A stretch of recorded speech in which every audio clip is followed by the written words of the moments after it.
हर हर महादेव, जय शिव शंकर, जय भोलेनाथ। महाशिवरात्रि फागुन कृष्ण पक्ष की चतुर्दशी को शिवरात्रि का व्रत होता है। इस दिन शिव जी और पार्वती जी की पूजा करें। रोली मोली चावल पान सुपारी लौंग इलायची चंदन दूध दही घी चीनी शहद फल फूल कमल गट्टा धतूरा बेलपत्र प्रसाद दक्षिणा चढ़ाकर धूप दीपक जलाकर रात को जागरण करे। तब ब्राह्मण से पूजा पाठ करवाए, 4 बार आरती करे, शिव जी का भोग लगाकर सबको प्रसाद बांटे। हर हर महादेव। महाशिवरात्रि व्रत की कथा। प्राचीन समय में एक नरसंग बहेलिया था जो नित्य प्रतिदिन अनगिनत निरपराध लोगों को मारकर अपने परिवार का पालन पोषण करता था। एक बार पूरे जंगल में विचरण करने पर भी जब उसे कोई शिकार ना मिला तो वह भूख से व्याकुल हुआ। एक तालाब के किनारे गया। उसी स्थान पर एक बेल के वृक्ष के नीचे शिवलिंग स्थापित था। बहेलिया ने उसी वृक्ष की शाखा पर चढ़कर अपनी आवास स्थली बनाने के लिए बेलपत्रों को तोड़ते हुए शिवलिंग को ढक दिया। दिन भर की भूख से व्याकुल उस बहेलिये का एक प्रकार से शिवरात्रि व्रत पूरा हो गया। कुछ रात बीत जाने पर एक गर्भवती हिरनी उधर को लांचे भरती आई। व्याध उसे मारने को तैयार हो गया। झिझकती भयाकुल हिरनी दीनवाणी से बोली, हे व्याध, मैं अभी गर्भवती हूँ, प्रसव बेला भी समीप है, इसलिए इस समय मुझे मत मारो, मैं प्रजनन क्रिया के बाद शीघ्र ही आ जाऊंगी। बहेलिया उसकी बातों को मान गया। थोड़ी रात और व्यतीत होने पर एक दूसरी मृगी उस स्थान पर आई।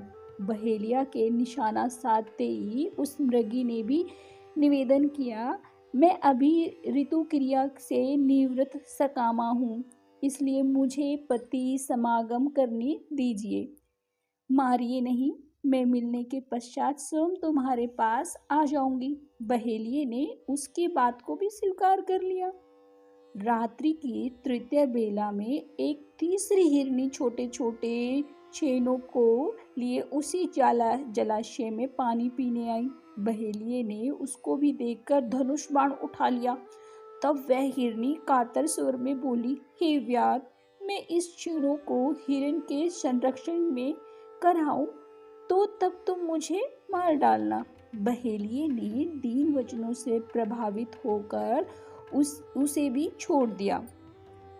प्रातः काल के समय एक मांसल बलवान हिरन उसी सरोवर पर आया। बहेलिये ने पुनः अपने स्वभावानुसार सर संधान करना चाहा।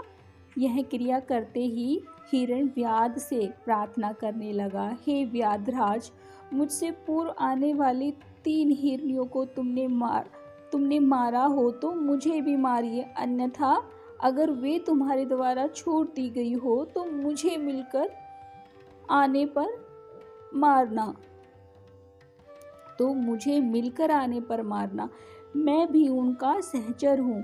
हिरन की करुणामयी वाणी सुनकर बहेलिये ने रात भर की बीती बात कह सुनाई तथा उसे भी छोड़ दिया।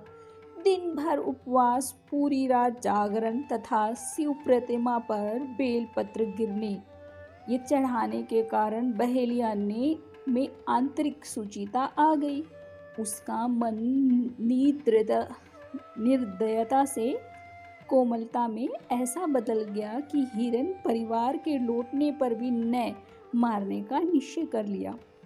भगवान शंकर के प्रभाव से उसका मन इतना पवित्र तथा सरल हो गया कि वह पूर्ण अहिंसावादी बन गया। उधर हिरनियों से मिलने के पश्चात हिरन ने बहेलियों के पास आकर अपनी सत्यवादिता का परिचय दिया। उनके सत्याग्रह से प्रभावित होकर व्याध अहिंसा परमो धर्म का पुजारी हो गया।